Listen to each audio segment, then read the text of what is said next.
मैं मां हूं, धरती मां।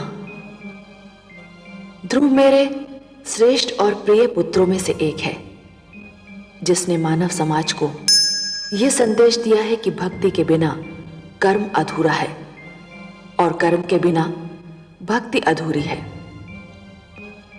कर्म में भक्ति का समावेश हो जाए तो भगवान विष्णु को अपने कृपा द्वार खोलते देर नहीं लगती। अटल विश्वास, दृढ़ संकल्प, अटूट निश्चय क्या नहीं कर सकता। ध्रुव के रूप में मुझे मानव शक्ति की पहली झलक देखने को मिली। कितना आश्चर्यजनक है यह सत्य कि एक छोटे से बालक ने भगवान विष्णु को धरती पर आने पर विवश कर दिया। मुझे अनुमान हुआ कि मानव चाहे तो क्या नहीं कर सकता, परंतु क्या भगवान का धरती पर आ जाना ही पर्याप्त है, या उनके धरती पर आने से जो प्रकाश फैलता है उसे अपने मन में समेट लेना भी आवश्यक है। लगता है कि ध्रुव को इतने पर भी संतोष नहीं है। उसे उसका घर, उसका स्थान मिल गया। वो कुछ और भी चाहता है।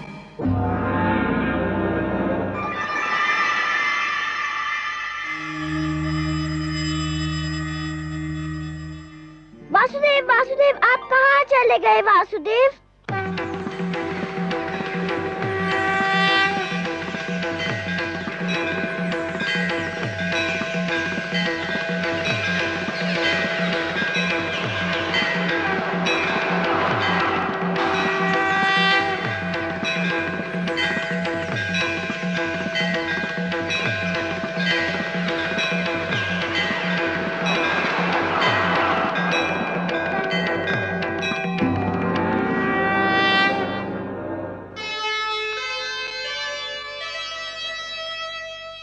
नन्हा सा ध्रुव हो गया, ऐसा भक्त महान,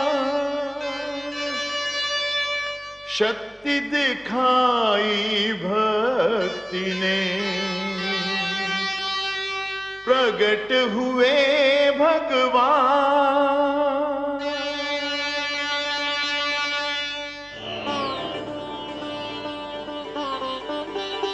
वासुदेव, मैं कहीं नहीं गया वत्स ध्रुव। तुम मुझे अपने सम्मुख देखना चाहते थे ना?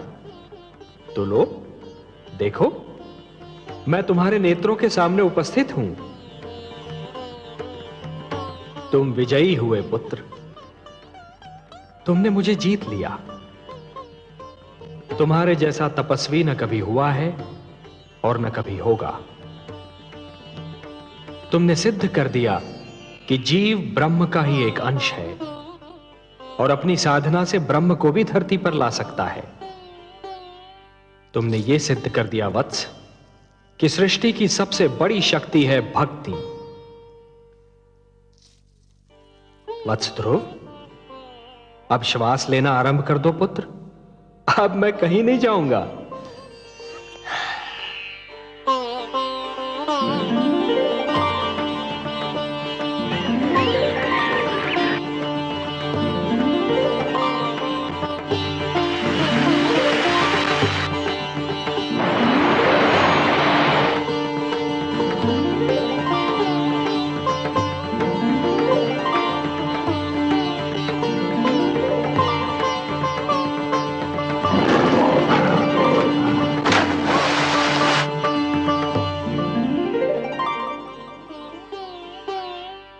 तुम मुझसे मिलना चाहते थे, मैंने तुम्हारी इच्छा पूर्ण कर दी। अब अपने माता पिता के पास लौट जाओ। नहीं भगवान, नहीं, अभी मैं नहीं जाऊंगा। क्यों वत्स? भी तो मुझे आपसे बहुत सी बातें करनी है, बहुत से प्रश्न पूछने हैं। प्रश्न? मुझसे? भला ऐसे कौन से प्रश्न हैं तुम्हारे मन में? मुझे बताइए प्रभु कि मेरी छोटी माता मुझे अपना पुत्र क्यों नहीं मानती? उन्होंने मेरी माताश्री को दासी क्यों कहा? उन्होंने मुझे मेरे पिताश्री की गोद से क्यों उतारा? मेरे पिताश्री ने छोटी माता को रोका क्यों नहीं? बताइए भगवान। अरे अरे अरे अरे अरे, इतने सारे प्रश्न एक साथ? अच्छा ये बताओ कि सबसे पहले तुम किस प्रश्न का उत्तर चाहते हो? मुझे मेरे पिताश्री के गोद से क्यों उतारा गया? अच्छा, तो इस प्रश्न ने तुम्हें सबसे अधिक व्याकुल किया है? हाँ भगवान। मेरे निकट आओ।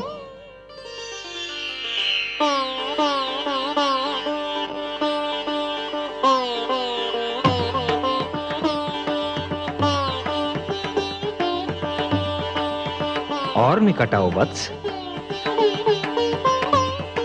आओ वत्स।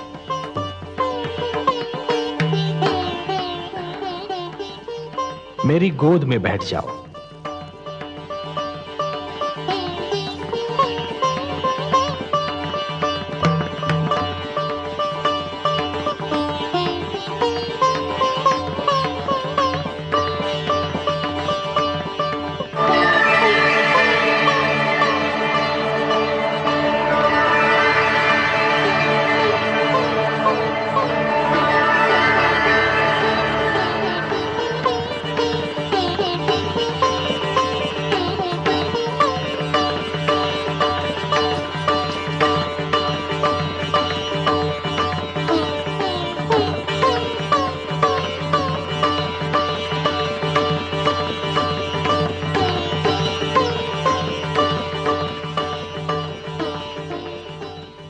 वत्स, अब और प्रश्न पूछने हैं मुझसे?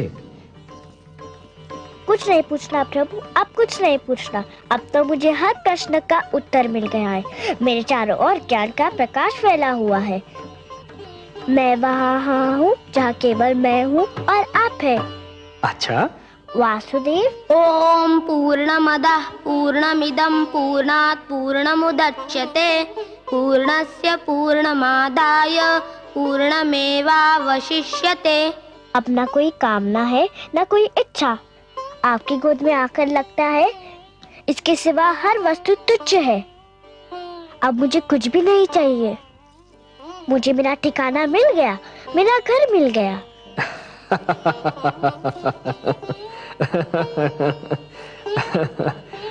नहीं वत्स, मेरी गोद तुम्हारा ठिकाना नहीं, तुम्हारा घर नहीं। तुम्हारा घर तो वो कर्म भूमि है जिसका नाम है जीवन, संसार। भक्ति से तुमने मेरा मन जीत लिया, अब कर्म के माध्यम से तुम्हें परिवार का मन जीतना है। अपने परिवार की सेवा करके एक पुत्र धर्म को निभाना है।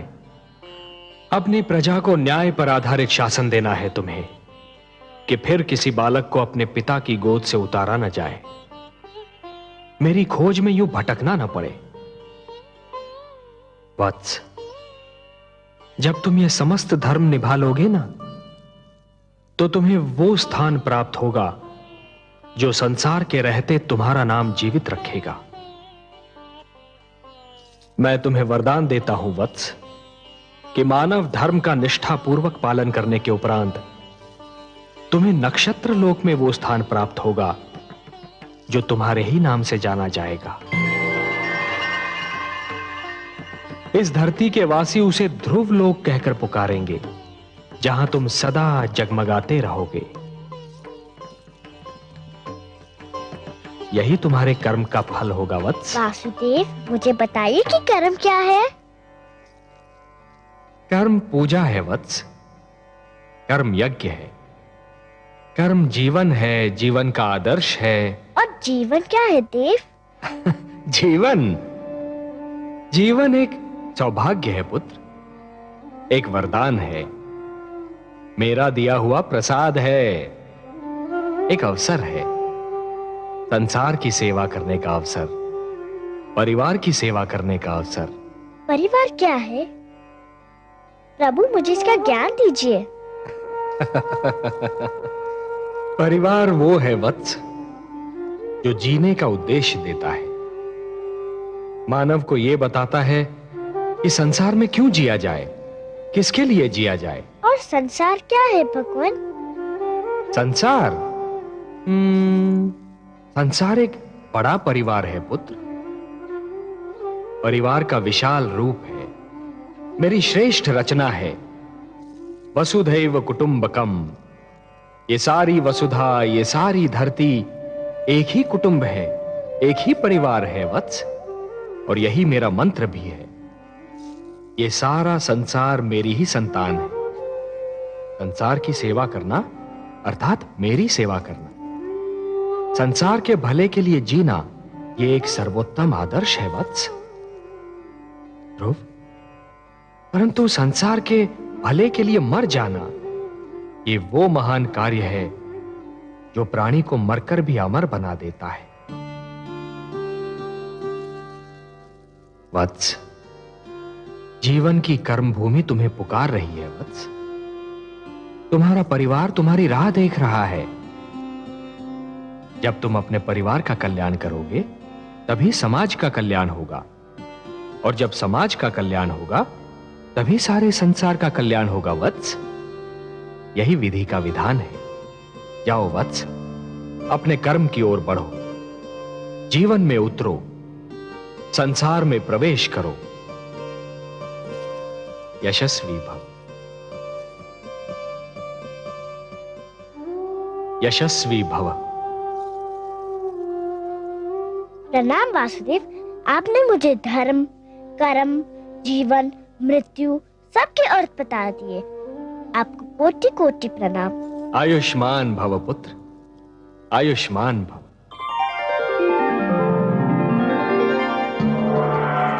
इन्हें तो तुम पहचानते ही हो पुत्र, इनसे तुम कई बार मिल चुके हो। ये विष्णु प्रिया हैं, तुम्हारी माता लक्ष्मी। चाहिए माता, हम आपसे नहीं बोलते। क्यों पुत्र? आप चाहती तो मुझे बहुत पहले भगवान विष्णु की गोद में बिठा देती तो आपका क्या बिगड़ जाता?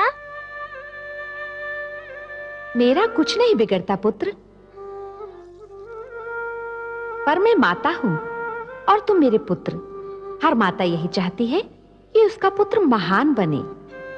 यदि मैं तुम्हें भगवान विष्णु की गोद में बिठा देती तो तुम वो ना बन पाते जो आज हो। अब तुम एक महान भक्त बन चुके हो। मैं तुम्हारी सहायता करती तो मैं महान कहलाती, तुम्हारी महानता छिपकर रह जाती। मेरे स्वामी का तो यही संकल्प है कि हर मानव का कल्याण हो। मैं भी उन्हीं का संकल्प पूरा कर रही थी। आप महान है माता। मैं समझ गया कि आपने क्या किया और क्यों किया। मैं आपके चरणों में शीश नवाता हूँ।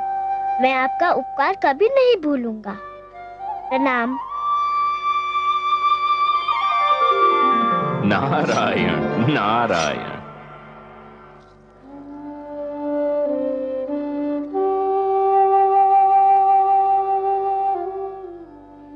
गुरुदेव देखिए देखिए क्या चमत्कार हो गया।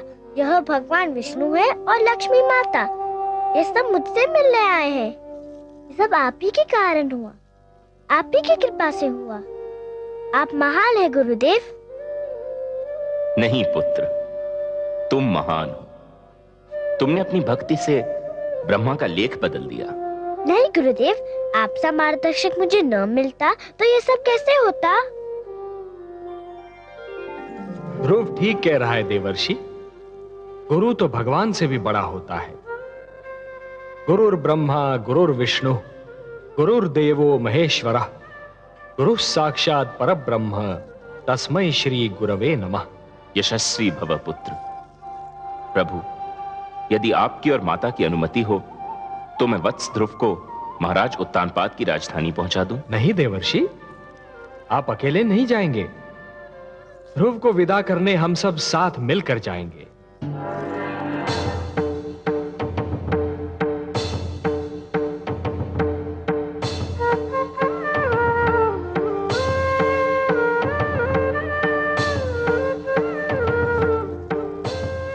आइए माते।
क्या बात है स्वामी, आप यहाँ एकांत में क्या कर रहे हैं?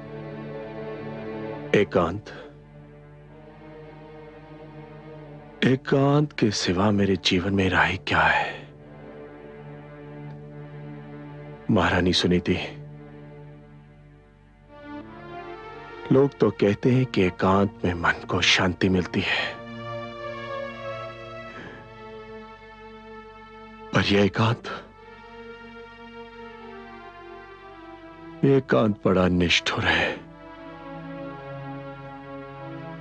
मेरा एकांत अपने साथ पुत्र ध्रुव की मधुर स्मृतियों की भीड़ लाता है। इस एकांत का मौन बड़ा ही निर्दयी है। ये चिल्ला चिल्ला कर मुझसे प्रश्न पूछता है जिनके उत्तर मेरे पास नहीं। ये पूछता है कि पुत्र ध्रुव क्यों चला गया, कहां चला गया।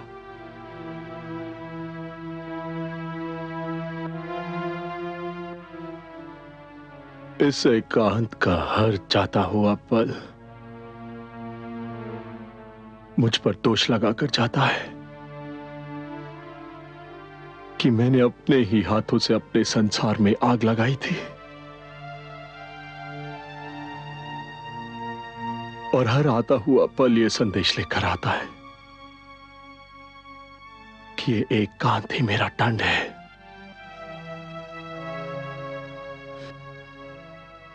पुत्र ध्रुव के बिना मेरा जीवन अभिशाप बन गया है, और यह अभिशाप मुझे जीवन भर भोगना है, जीवन भर भोगना है।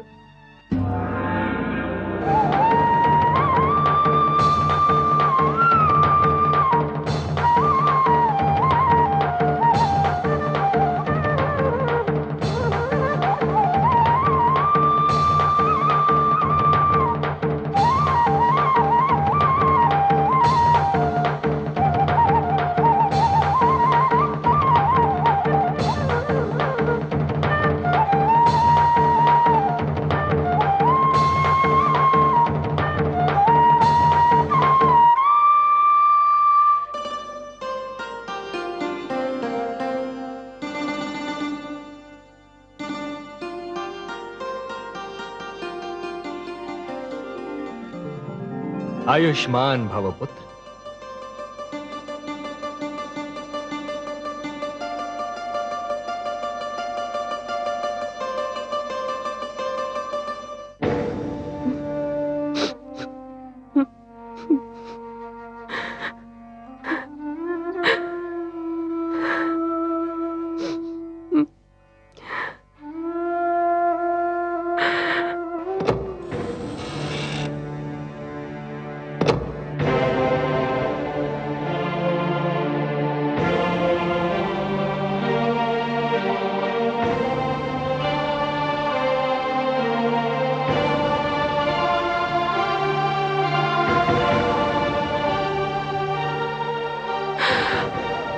प्रणाम माते।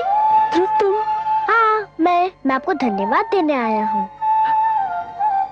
धन्यवाद? मुझे? मैंने ऐसा कौन सा शुभ कार्य किया है कि तुम मुझे धन्यवाद देने आए हो? आपने जो मुझ पर उपकार किया। उपकार नहीं किया पुत्र, मैंने तुम पर अत्याचार किया है। अत्याचार किया है मैंने तुम पर।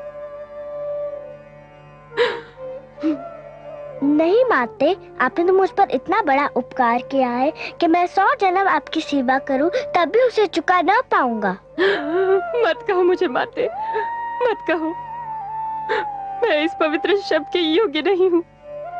माता वो होती है जो अपने आंचल से संतान को सुख की छांव देती है, जिसका मन प्यार का भंडार होता है। मैंने तो तुमसे केवल घृणा की है, तुम्हें केवल दुख दिया है।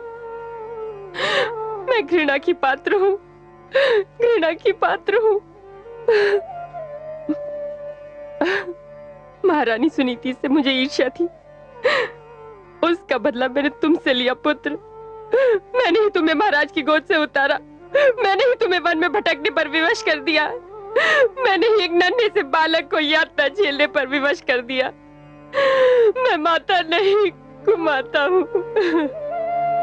कुमाता हूँ। पुत्र कुपुत्र हो सकता है, पर माता कुमाता हो ही नहीं सकती। वो तो देवी के समान होती है, पवित्र और पूजा के योग्य। आप भी मेरे लिए पूजा के योग्य है। भूल गए आप? आप ही ने तो मुझे भगवान विष्णु का नाम बताया था। आप ही ने तो कहा था कि मैं भगवान विष्णु को पाने के लिए तपस्या करूं। सच पूछे तो आप ही के कारण मुझे भगवान विष्णु के दर्शन हुए। हे भगवान, जिस बालक के प्रति मैंने इतने अन्याय किए, वही आज मुझे अपनी महानता का कारण समझ रहा है। तुम महान हो पुत्र, तुम ये महान आप क्या कर रही हैं माते? मुझे अपने चरण छू लेने दो पुत्र। कदाचित मेरे पापों का बोझ कुछ कम हो जाए। जिस दिन माता को पुत्र के चरण छूने पड़े, उसी दिन का नाम महाप्रलय होगा। मुझे अपने गले लगा लीजिए माते, मैं धन्य हो जाऊंगा। पुत्र, मेरा पुत्र ध्रुव।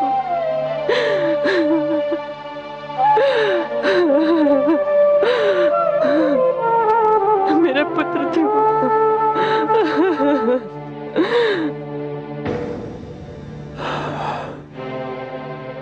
ये सब भाग्य का खेल है स्वामी। नहीं,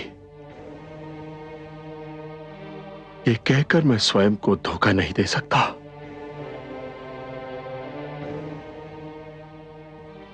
इन तर्कों से मेरे मन को शांति नहीं मिलती। यदि आज मैं पुत्र ध्रुव का मुख देखने को तरस रहा हूं, तो ये भाग्य का खेल नहीं,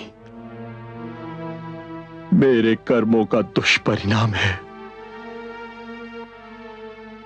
जो कुछ भी हुआ मेरे ही तो कारण हुआ। मुझे तो लज्जा आती है अपने आप से, अपने इस जीवन से। ऐसा मत कहिए स्वामी, ऐसा मत कहिए। माना आज हमारा जीवन अंधेरी रात्रि है, किंतु रात्रि कोई भी हो, किसी ना किसी ढंग से अवश्य ढल जाती है। कब ढलेगी ये रात्रि?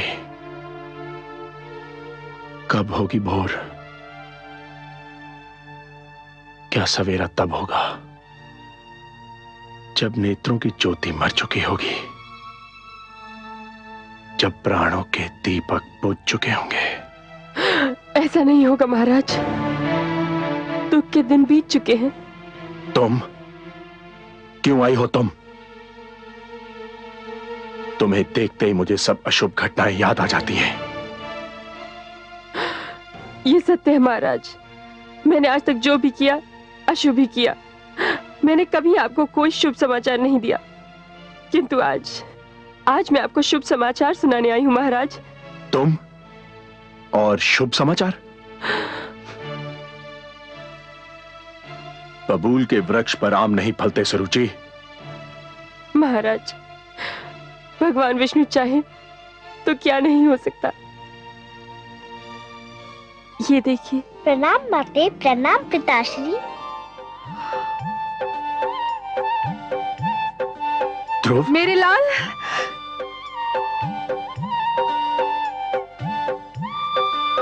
ध्रुव, ध्रुव, ध्रुव, कहाँ चला गया था तू? कहाँ चला गया था? ध्रुव, ध्रुव मेरे पुत्र। आपका लाल महान बन चुका है महारानी। इसे भगवान विष्णु स्वयं दर्शन दे चुके हैं। मेरे छोटे से भगवान, मुझे क्षमा कर दो। किंतु आपको भी किसी को क्षमा कर देना होगा। किसको क्षमा करना होगा? इन्हें, मेरी छोटी माता को। इसे?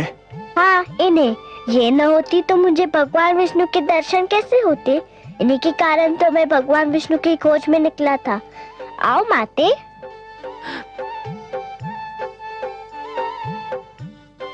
मुझे क्षमा कर दीजिए महाराज।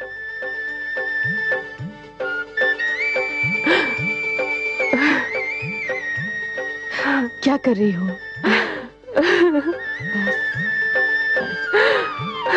ध्रुव भैया, ध्रुव भैया। त्याग तपस्या भक्ति से जीत लिया भगवान। धन्य हुआ संसार सब पाकर भक्त महान। ऐसा था निश्चय अटल, ऐसा था विश्वास। ध्रुव ऐसा तारा बना, चमक उठा आकाश, चमक उठा आकाश।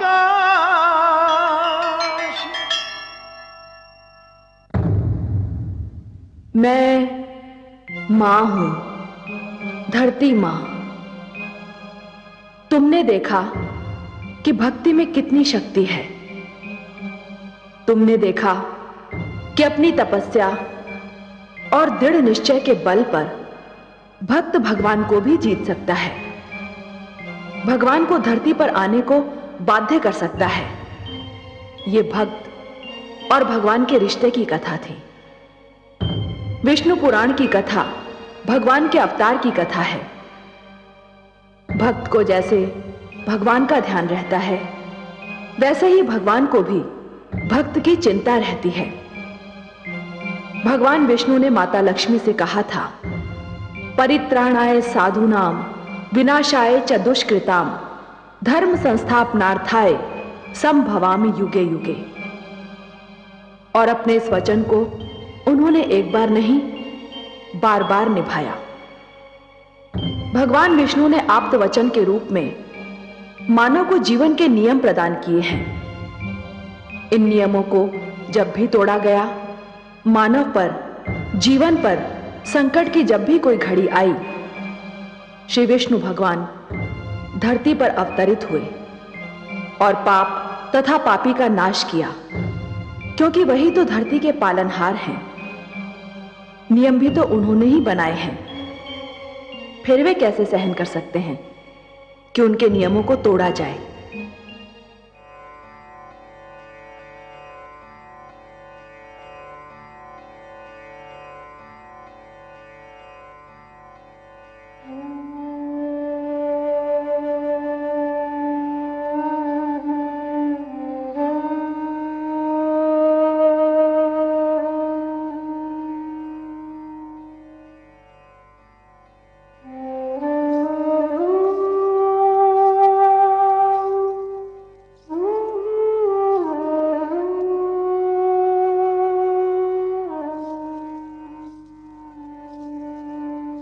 महादेवी,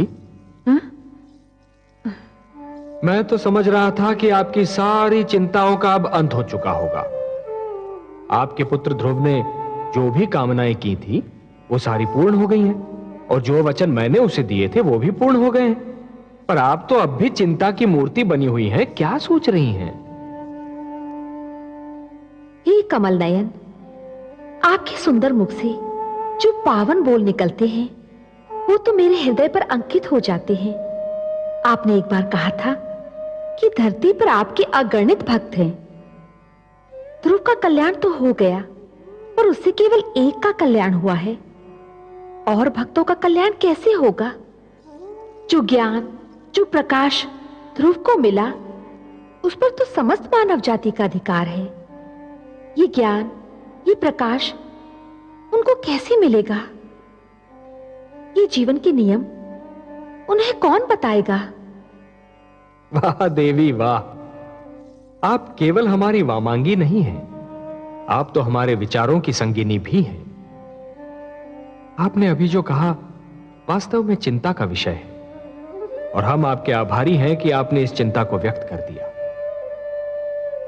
मानव कल्याण ही तो हमारा परम उद्देश्य है। हमें ज्ञान का प्रकाश मानव तक पहुंचाने के लिए कुछ दीप प्रज्वलित करने होंगे।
हे लक्ष्मी नारायण, मेरे लिए क्या आदेश है? आज आपकी सभा में कुछ नवीन, अति सुंदर और महातेजस्वी पात्र दिखाई दे रहे हैं प्रभु, जिनके आज से पहले अभी दर्शन नहीं हुए। हे ब्रह्मा, ये आप्त वचन है, मेरी वाणी है। ये सारे ज्ञान के स्वरूप हैं। ज्ञान जो निश्चल होता है, पवित्र होता है, एक बालक के समान,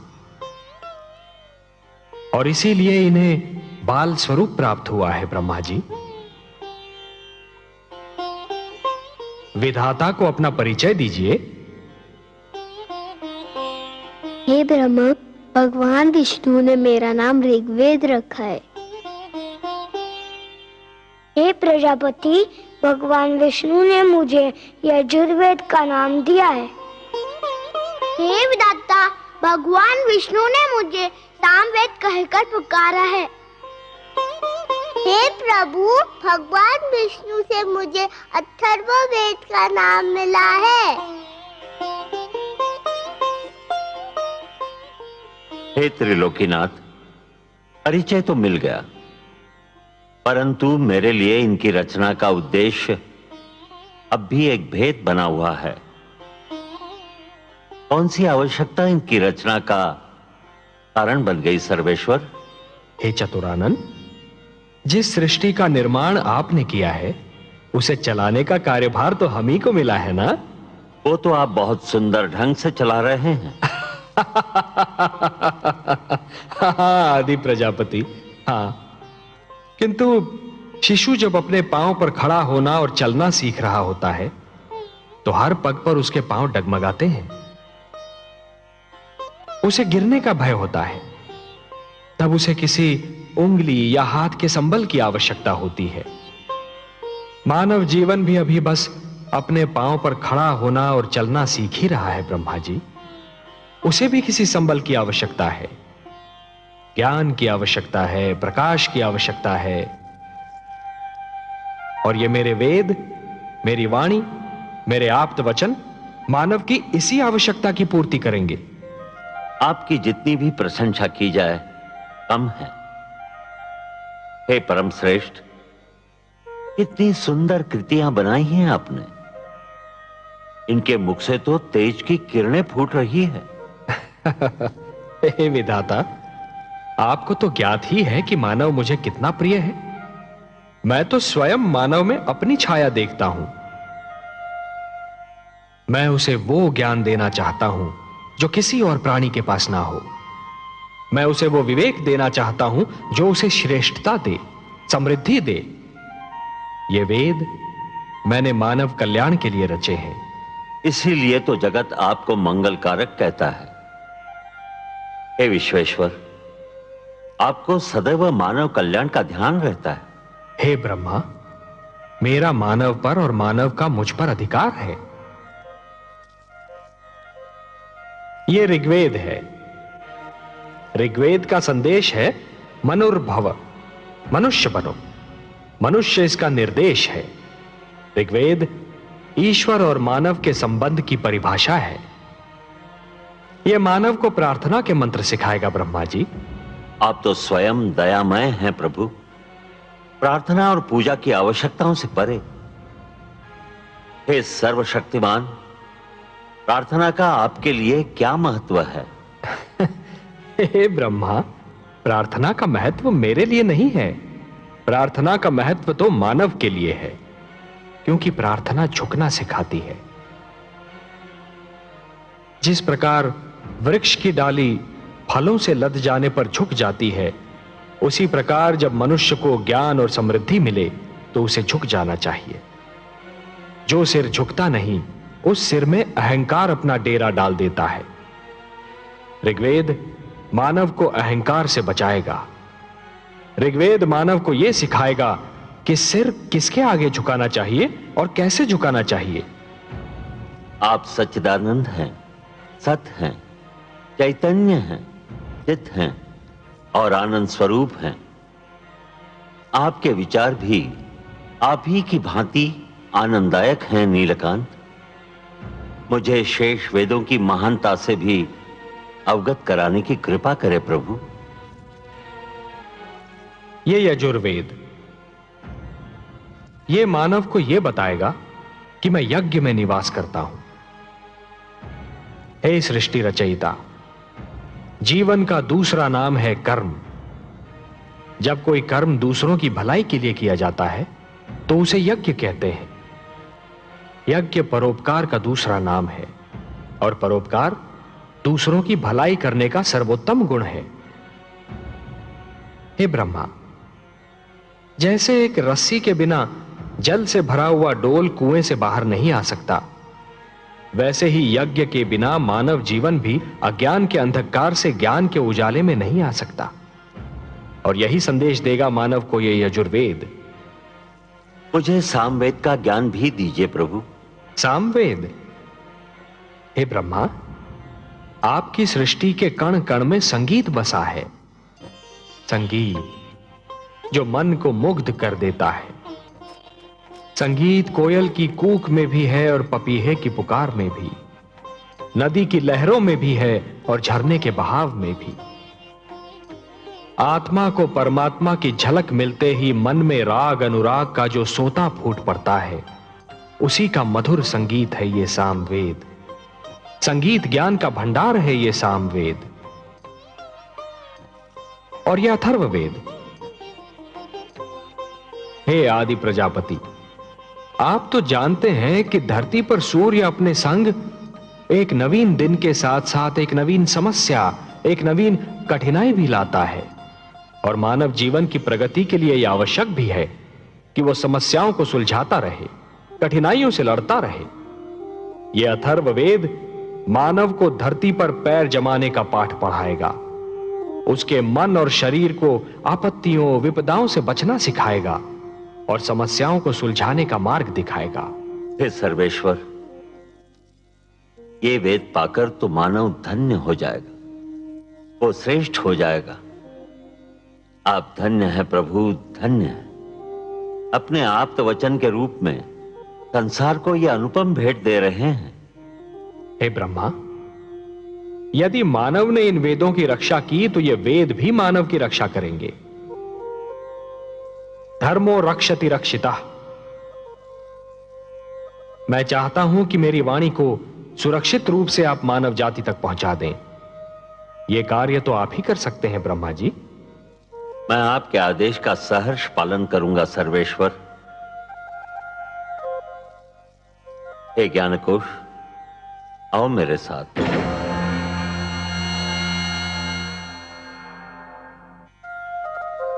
हे कमल नयन, अपनी वाणी को मानव तक पहुंचाने का कार्य तो स्वयं आप भी कर सकते थे, फिर ये कार्य ब्रह्मा को क्यों सौंपा? महादेवी, मेरी वाणी में तो जीवन का वरदान है, मानव संस्कारों का समावेश है। परंतु सृष्टि के निर्माता तो ब्रह्मा ही है ना। मानव को जन्म उन्होंने ही दिया है। इसीलिए मेरी वाणी के वरदान और संस्कार मानव जाति तक केवल ब्रह्मा ही पहुंचा सकते हैं। आप जो भी करते हैं मानव कल्याण के लिए ही करते हैं।